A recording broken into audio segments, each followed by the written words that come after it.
So I'd like to do my presidential address. And so I want to just start by saying good morning. And first, I want to thank you for being here, sharing this moment in time with me, for supporting my presidency over the past year. Now, leading the American Brachytherapy Society has been an absolute honor and privilege. ABS has been a passion of mine really from the very first time I stepped on a podium in 2005 to present research at our annual meeting in San Francisco.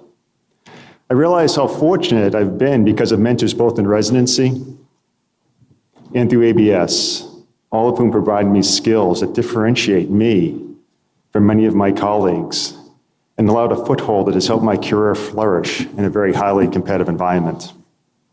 Being taught to navigate operating rooms, communicate with surgeons, and battle cancer with a handful of seeds, needles, applicators, and catheters is truly unique. And is choosing to be unique and do something that many of our colleagues are afraid to do positions us not only to establish ourselves, but to shape and influence the future of radiation oncology. By choosing to be a brachytherapist, we might just save the profession and ourselves at the same time. Is the future I'd like to talk about today. The world is rapidly changing. There are challenges not only to brachytherapy, but to the entire specialty of radiation oncology. We are all radiation oncologists, but not all radiation oncologists are brachytherapists. This is our strength, a strength that we must not be afraid to leverage. My goal today is to share what I think the future may hold and why, as a brachytherapist, we may hold the keys to the survival of the entire specialty. I will do this by telling you two stories and recounting one fable. In January of 2017, I was asked by CEO of Dana Farber, Lori Glemsher, to accompany her on a philanthropic trip to Beijing. The mission was to secure $100 million in funding and establish what we hope to be a fruitful relationship with some of the most recognized leaders in China. My first story starts on a cool winter evening at a dinner where everyone at the table had a net worth of more than $1 billion. All interesting people, all famous in their own right. One, the owner of the majority of transportation in China, the manufacturer of almost every computing system in China, a clothing and luxury good designer, a movie star, an engineer turned venture capitalist and futurist. As we sat to dine, I realized I was engaged in a conversation with an extremely friendly gentleman to my left. Turns out that he started and sold Nautica, Toomey, and currently serves as the chairman of the board for George Jensen, a luxury good company. Of course, at that point, I became acutely aware of the clothing I was wearing. I was about to do a formal presentation outlining our ask, and I actually started to get a bit self-conscious. But then I remembered, hey, I'm a brachytherapist. And all my confidence returned with a surge, and my suit fit just a little bit better as I puffed out my chest. After I completed my presentation, I became aware of another man in the room, very confident, charismatic, sitting next to me, across from me, sitting next to Larry Glemsher. A man that since the dinner in Beijing has made me think hours on end of where we may be headed in the eyes of people who can influence the future based on wealth and power. In a way, my eyes were open to a new world before me and where my children will need to navigate. This man is Kai-Fu Lee, a very interesting man. He is credited with developing the first speaker-independent speaker recognition system as his PhD thesis at Carnegie Mellon. After graduating, he was a principal of research science at Apple and famously made the Mac talk. Kai-Fu Lee spent time at Silicon Graphics, Microsoft, and Google. In fact, at Microsoft, he was sent to Beijing, where he helped establish the Microsoft Research Division, which later became known as Microsoft Research Asia, one of the best computer science research labs in the world today. After moving back to the United States, he left Microsoft to join Google in a deal which was unprecedented in compensation, but also wound the two companies in court. He started Google China, but left after censorship issues arose, ultimately causing Google to move all their servers from mainland China to Hong Kong. Kai-Fu now runs a large venture capital firm and is regarded as the most influential microblogger with over 50 million followers. He has become famous in his writings and speeches and books and how he predicts artificial intelligence will change the world. He predicts unemployment in the billions, up to 40 to 50% of the population.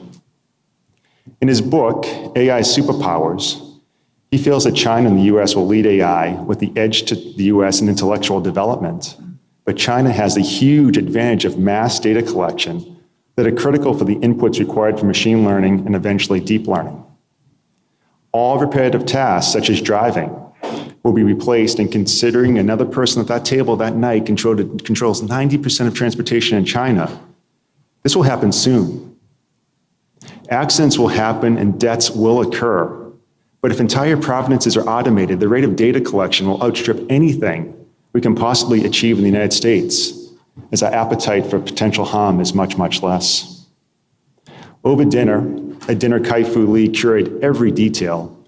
I was staring at a piece of chicken. Its flesh was saturated the color of saffron, a color I had not previously seen in a chicken. I figured my new friend Dave may have dressed it that way or something, to later find out it was fed a diet strictly of sunflower seeds to make the meat sweet and the color beautiful. A bit distracted by this dancing chicken over here, I heard, "You know, Peter, many physicians will be replaced by AI in the future. But radiologists and pathologists being replaced with AI probably in the next 5 to 10 years, maybe 15. This quickly got my attention as I thought to myself, he's right. Any job that relies on pattern recognition will eventually be lost to machines that can see colors, textures, and patterns millions of times better than the human eye. And why not? If I can feed data into machines and allow the machines to learn patterns that have actionable outcomes, this will be a natural evolution, one we will all need to be prepared for. Jobs that are repetitive will be the first to be taken over by artificial intelligence, predicted in 5 years, followed by those which are routine, predicted in 10 years, and jobs which are considered optimizing, which require not only pattern recognition, but also interpretation of findings of complex situations, such as the human body, including radiology, may take a bit longer, but may fall in 15 years to AI, according to Kai-Fu Lee. Then there are jobs which are complex and creative, where AI will, as we understand it in 2019, are much safer. To his point, machine learning cannot replace what makes true humans truly unique, and that's emotion. But the question will be, will the new generation require emotional coddling? Trying to remain sexually aware that night and knowing my surroundings, with the confidence and swag of a brachytherapist, I said, wow, with massive unemployment, what's everybody at the table investing in? I figured I came all that way, why not get a stock tip or two from billionaires? In my mind, I thought the answer would include firearms, padlocks, bulletproof cars. But to my surprise, in a very relaxed voice, they said virtual reality. We all have moments in our life when we're acutely aware we're not the smartest person in the room. And I said, virtual reality? Yes. Virtual reality will make people's lives so rich online that they will not need to leave their homes. I said, won't people revolt? And they said, no. Some governmental assistance will surely be required, but people can visit anywhere they want, have relationships online, and as such, no one will revolt. And of course, these are the opinions of only a few people, but when you think of how much wealth and power is at that table, one quickly understands that things happen when powerful people want them to, especially when huge sums of money are online. But alas, I went home thinking, no way. Further puncturing I was not the smartest person in the room. Flash forward to early summer 2018. Over the previous several months, I noticed my oldest son, Andrew, 11 at the time, playing an online video game called Fortnite. Talking with other parents, I quickly became aware our kids are rushing through homework, eating dinner quickly, waking up early, staying up late to play this video game. The video game was consuming their lives. Kids were literally becoming addicted to the game. I did a Cage questionnaire on addiction, substituting the word Fortnite for alcohol with my son, and he failed miserably. Andrew, have you ever felt you needed to cut down on playing Fortnite? Yes. Have people annoyed you by criticizing your Fortnite? Jesus, Dad, you do every day. Have you ever felt guilty about playing Fortnite? You're making me feel that way right now, so yes. Have you ever felt the need to play Fortnite first thing in the morning to steady your nerves or get rid of a hangover? Well, Dad, I'm 11, so no hangover, but yeah, I want to play first thing in the morning. Yeah, but when I really started to talk to my son, I realized it turns out the kids are not being antisocial. They're actually playing with friends online. They're in squads of 4, and the game continuously adds new features, skins, trinkets to collect. If you're not playing, it becomes apparent to those who are playing routinely that you are falling out of sync. Plus, all of his friends are online. It became his social circle despite being a star basketball player.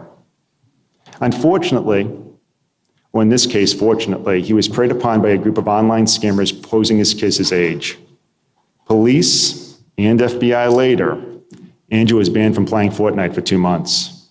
And Fortnite Free Friday was established, where his buddies would come to my house with pizza, soda, and playing games, watching movies, and socializing in person. But then it hit me. This is exactly what Kai-Fu Lee and the others at the table were talking about that night.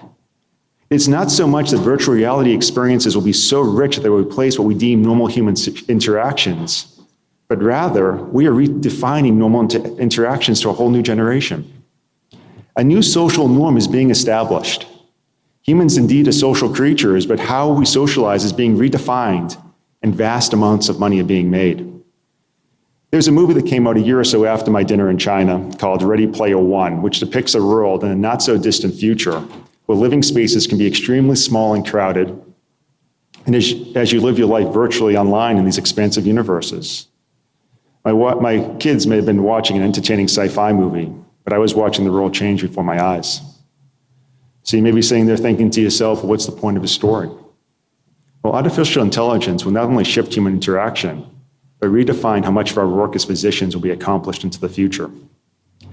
AI, a machine acting like humans to learn from experience, process large amounts of data, and then recognize patterns into that data. Now with the ability to collect vast amounts of data and feed this data into computers, machine learning has emerged. Machine learning is an algorithm with the ability to learn without explicitly being programmed, essentially a more refined artificial intelligence. Deep learning is a subset of machine learning in which artificial neural networks adapt and learn from vast amounts of data. The data in the deep learning refers to the number of layers through which data is transformed. They use multiple layers to progressively extract higher level features from our inputs. For example, in image processing, lower layers may identify edges, while higher layers may identify human meaning items such as digits, letters, or faces. Radiation oncology is not immune. Consider all the auto-contour software which is hitting clinical practice. Programs that are allowing us to plan quicker, and even know what metrics can be achieved before planning actually occurs. Tools are coming to market which will automate much what we do in radiation oncology. This may help us provide high-quality care to a greater number of patients more quickly and efficiently, but it will also likely come to a contracture of the number of radiation oncologists required, as many of the tasks that are time-consuming may become automated, freeing up time for the radiation oncologist to see patients and prescribe courses of care. Of course, if tumors are automatically detected, contours and plans generated by predetermined metrics, then what would stop, say, I don't know, a medical oncologist from replacing us? If we live by the pixel, we will die by the pixel. If we condition the newer generation of children to live in virtual reality, which we are already doing, then why even see a physician at all? Major players like Apple, Google, and Amazon are already working on virtual clinics to do this for more common illnesses. Urgent care centers are expanding, and with the right AI, many diagnoses can be made with minimal physician interaction. Of course, we know that brachytherapy often allows greater conformal dose, which leads to greater cell kill, and which dose to the surrounding tissues is less. We as brachytherapists then may just be holding the keys to the kingdom where physicians and AI peacefully interact in the future. Tasks which cannot be automated will remain in demand, and lucky for brachytherapists is also associated with better outcomes. Complex and creative tasks, which are the epitome of brachytherapy, in comparison to external beam radiation therapy, may remain safe from AI. Another concern is that we cannot allow the specialty to become a field of technicians. To remain relevant, we need to continue to be full-service oncologists.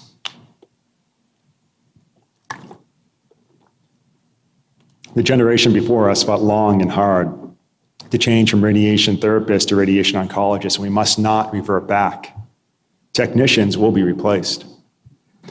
Oncologists must remain to help patients bravely face and treat their cancer through knowledge and power. Specialties that live by the pixel will die by the pixel. And now a cautionary tale and a fable. A lion used to hunt about a field in which 4 oxen used to dwell. Many a times he tried to attack them, but whenever he came near, they turned their tails to one another, so whatever which way the lion approached, he was met with the horns of one of the oxen.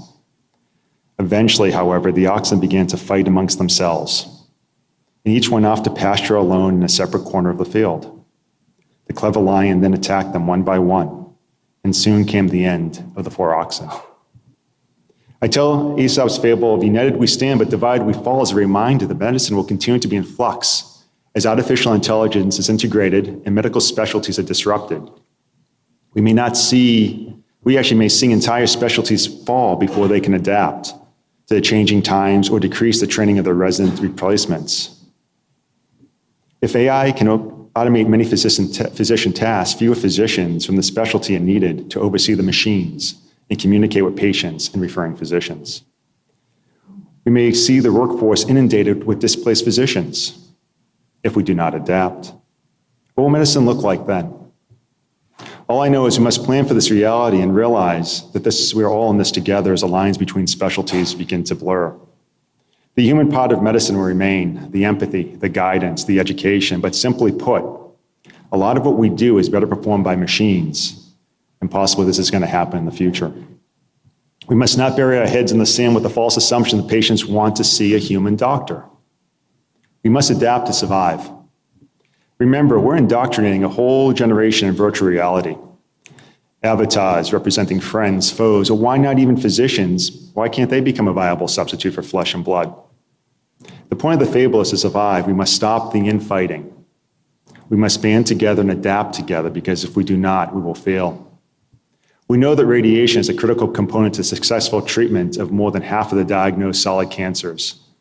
Instead of keeping all of radiation oncology's tools for cure in our toolbox, there are some provocateurs out there who knowingly or inadvertently are introducing infighting within the specialty. This can lead to chaos that competing specialties can use to promote their agendas. What is most concerning is that this can lead to those specialties promoting an inferior treatment. Again, united we stand and divided we fall. It is simply too easy to confuse our patients, the public, and other physicians. Unfortunately, more and more information is consumed in sound bites and social media platforms which are not peer-reviewed. A small part of the story can become the whole truth, and the truth is never a match for an interesting story or to push an agenda. Hell, when telling stories at a party, I never let the facts interfere with a good story, but we have an oath to present the correct information to our patients. You've heard me say knowledge is power, and we must provide both the knowledge and power to our patients so they can make informed treatment decisions. In doing this, we must remember our academic debates designed to spur new studies and protocols and promote science can easily confuse the lay person. And care must be taken to be lockstep in the benefits of radiation, as I can't guarantee those with other treatments, many which are less effective, are lockstep in promoting their wares. In the same vein, we must be the guardians of brachytherapy and carefully protect the time-tested, efficacious, and cost-effective treatment for cancer. We know that brachytherapy is technically more challenging to perform correctly, often takes more physician time, and competing treatments, especially in a fee-for-service healthcare system where protracted courses of treatment are rewarded and efficiency is not, become barriers to continuing and, more importantly, establishing brachytherapy programs. But we have an ethical responsibility to our patients to make sure we have this in our toolbox in the fight against cancer. I like to say to my patients, right now you have cancer, but what your cancer doesn't know, you have access to brachytherapy. One of my favorite movies and favorite lines in a movie is the one voiced by Tom Hanks in A League of Its Own, where he says, referencing baseball, "It's supposed to be hard. If it wasn't hard, everyone would do it. The hard is what makes it great." But that is becoming a major problem right now in our specialty as innovations are beginning to add increasing complexity. Instead of simplify what we're doing, we're making things so incredibly complex that the barriers for entry feel prohibitive. Of course, ABS has schools and we're helping to educate and teach, but many residency programs are skirting the responsibilities of teaching this important skill set. The number of cases of any type of brachytherapy, interstitial, intracavitary, is laughable. When you consider, in fact, that cervical brachytherapy's migration to MR, three-dimensional planning and interstitial applicators, training is an absolute necessity, while only a few centers are going to be left to offer this life-sustaining treatment. Of course, innovations drive academic papers and institutions that have near unlimited resources in comparison to smaller community practices. But at some point in our quest to improve the therapeutic window, we will need to make decisions of what is safe and effective enough. If a Chevy can get me from point A to point B, and we can all afford a Chevy, maybe that's better than a Ferrari that can get us from point A to point B. Sure, the Ferrari may be a bit faster and a lot flashier, but if only a few can afford it, maybe we're ultimately doing patients a disservice. Of course, I'm all for decreasing toxicity and improving survival, but if we make things so complicated, we may inadvertently decrease survival as we limit access to our important cancer treatments. I challenge industry to remember that simplicity trumps complexity any day. We must engineer systems that are dummy-proof. If a system can make something easy and have a quicker learning curve, more people will invest in that technology. If a system is incredibly complex for complexity's sake, the technology becomes prohibitive as the perceived barriers to entry are too great and the protracted learning curves are too long. Maybe Akram's razor is correct that the simplest solution is often the best solution. Human nature often guides many to take the path of least resistance, to make the easier choice, hence beam over brachy, but we must not allow that. We must decrease complexity. As the joke goes, when possible explanations become needlessly complex, one can always throw the involvement of a leprechaun to any explanation. But Occam's razor would prevent such an addition unless absolutely necessary. So let's remove the leprechauns and simplify our treatments. I want to end with one last story. This is the story of Clay Christensen, a professor at Harvard Business School who is considered one of the most influential business thinkers of the 21st century through his work on disruptive innovation. The first time I met this imposing man, who stands 6 feet, 8 inches tall, was in a leadership class at Harvard Business School. What an incredibly interesting man. A man who was summoned by the Secretary of Defense, were for the first time ever assembled in one room with the entire Joint Chiefs of Staff. But more about this in a minute. What was the most endearing thing is this giant of a man stared at the floor in front of him as he lectured. He later acknowledged that he had an ischemic stroke, which robbed him of his ability to talk. It took him nearly a year, practicing 12 hours a day, to reclaim his voice. A voice which seemed as normal as any, but obviously required a battle to regain. Considering that this man, who makes his living with his intellect and his words, each one uttered that morning seemed to have incredible weight and meaning. His lecture started with an example of a disruptive innovation and a story of all things, steel mills. For those of you unfamiliar with how steel is made, there are 2 ways to create it. The first, and most popular at the time, were these massive integrated steel mills, and the second is through a mini mill. The most important thing to remember about a mini mill is it costs 20% less to manufacture steel as opposed to utilizing the massive integrated mills. So why would you not utilize a mini mill? Well, no one chose to, and today all but one of the integrated steel mills have gone out of business. Well, you maybe ask yourself why, as Professor Christensen had, and the answer is not what you might suspect. The small mini mill started with the manufacture of rebar. Considered the bottom of the steel market and typically of low quality for what's to be buried in concrete anyway. As such, the large steel mills saw no need to waste their time manufacturing rebar with a low profit margin and were happy to allow the mini mills to take over production. But by allowing the mini mills to gain a foothold in the steel market, they were able to improve quality, optimize efficiency, optimize the manufacturing processes, and eventually end up producing the higher end steel products. And since the mills were less expensive to run, leading to a higher profit margin, they eventually forced nearly all the integrated steel mills out of business. Translated to radiation oncology, the message is simple. We must not allow specialties to take over what falls into our treatment domain. We must elect not to do a procedure requiring radiation because of perceived differences in effort to monetary reward. What comes to mind are unsealed sources, radionucleotides, radiopharmaceuticals, iodine-131, TheraSpear's electronic brachytherapy. The radiation techniques that some may not see as glamorous and friendly and financially rewarding as complex external beam treatments are analogous to the rebar in steel manufacturing. Once other specialties gain a foothold, without all the radiation training in biology and physics required by our specialty, treatments can be performed potentially to a lesser standard, and more securely, financial code sets can be overtaken. I hear it all the time. External beam rebirth is so much more than brachytherapy, so we might as well give up on brachytherapy. Well, guess what? The dermatologists are starting to overtake some of our radiation code sets. You ask, how can this be? But, well, some of our codes to include simulation are being billed by dermatology simply by sheer volume. There are nearly 3 million non-melanomatous skin cancers diagnosed per year. This translates into a lot of electronic brachytherapy, which many dermatology practices have adopted, secondary to generous reimbursements when utilizing component coding of many radiation oncology code sets.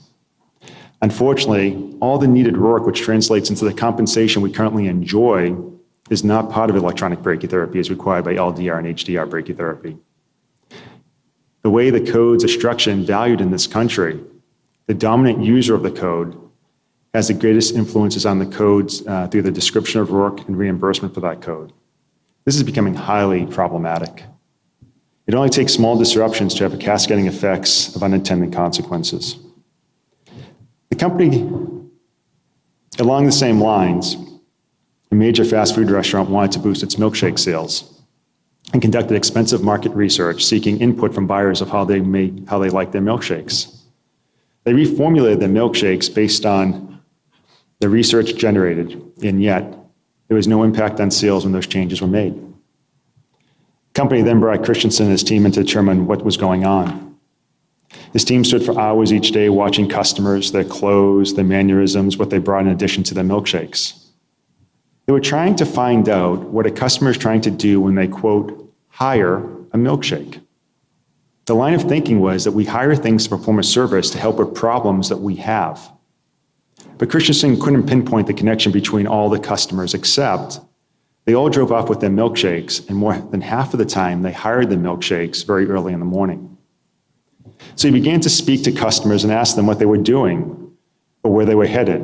And it became apparent they all were heading on a long, boring drive to work and needed something to keep them company on their commute. But donuts had too many crumbs and gone too quickly. Bagels were too messy and required 2 hands to spray cream cheese on them.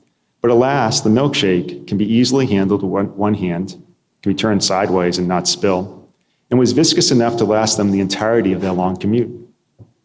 Once he understood what the customers were looking for, it became clear the milkshakes needed to be even more viscous, and the company needed to stir in chunks of fruit for an unpredicted surprise along the way to keep the customer's commute more entertaining as they drove or were sat in traffic. The insight is people go looking not for a product, for a solution, but a solution to a problem they have.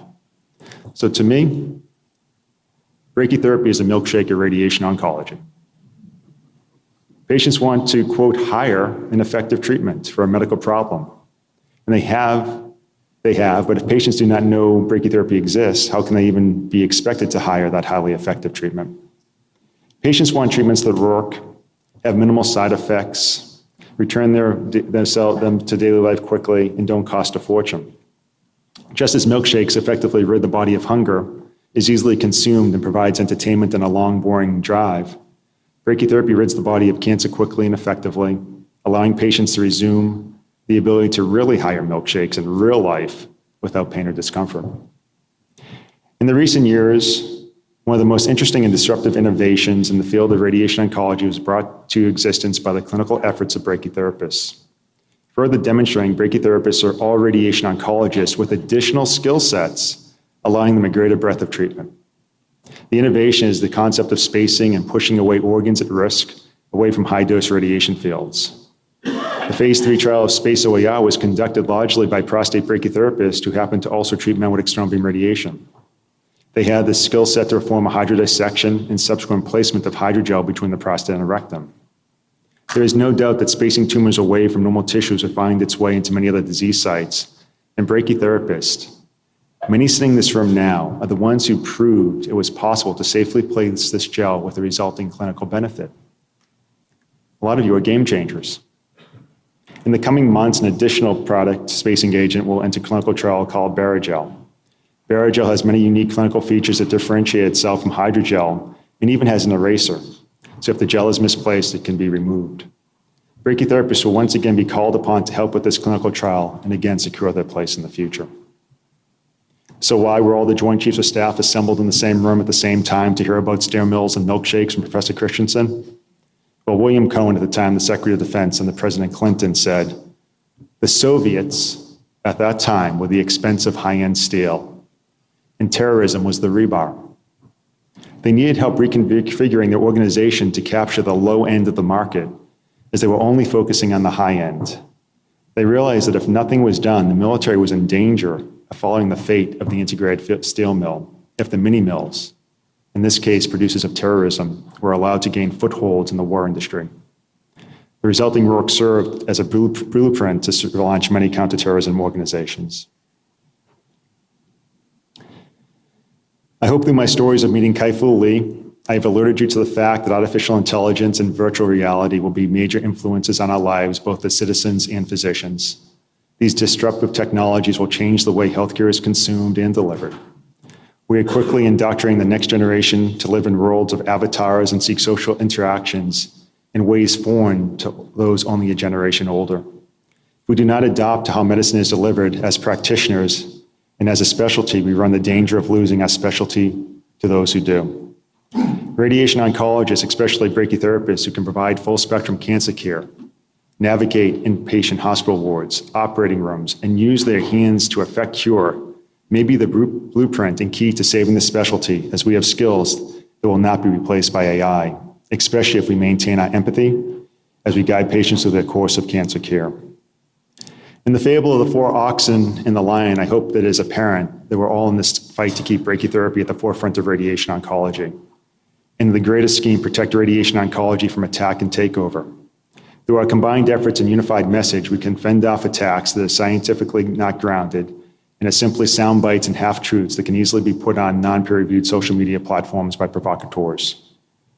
We must all take the time to engage in countering mistruths and with real truth as we bring knowledge and power to our patients and practitioners to inform sound treatment choices. The point of the fable is we must stop the infighting. We must band together and adapt together, because if we do not, we will fail. We cannot allow any part of the specialty to be lost. We cannot fall prey to shunning procedures that require more effort for less monetary reward. The rebar of the specialty, if you will. Remember, rebar's whole point is to strengthen concrete, and in doing so, the structure it builds. If we give up the rebar, we will weaken the structural support of our specialty. We may unintentionally invite unwelcome intrusions on the specialty that may be proved to have dire consequences. And remember, people hire goods and services as a solution for a problem they have. Brachytherapy is the quintessential milkshake. It is good at what it does and serves a need. In this case, brachytherapy helps to cure cancer with minimal side effects and returns patients to their normal lives more quickly. It is our job to continuously inform the public that brachytherapy is an excellent treatment option. Just as you need to know where to hire a milkshake, one needs to know how to hire brachytherapy. If we don't do this together, we might wind up living in a dark and dreary place without any milkshakes. I tell these stories today because I know that many of the next generations of leaders of ABS and radiation oncology in the audience here today. I've gained insights from these experiences, and I hope these stories will make you think differently. And maybe, just maybe, spark a thought process that will help us navigate all that will come next. So let's promise to embrace the changes that the AI and VR will bring upon the specialty. Let's promise to not act like the four oxen and allow the specialty to be divided and subsequently destroyed. Let's promise not to stop manufacturing the rebar of the specialty in lieu of the more expensive technologies. Let's hold our ground and expand our service lines to be fully integrated oncologists and not give away anything we can do and often do better. And lastly, let's make sure there are plenty of milkshakes available for the next generation of patients to hire. Thank you.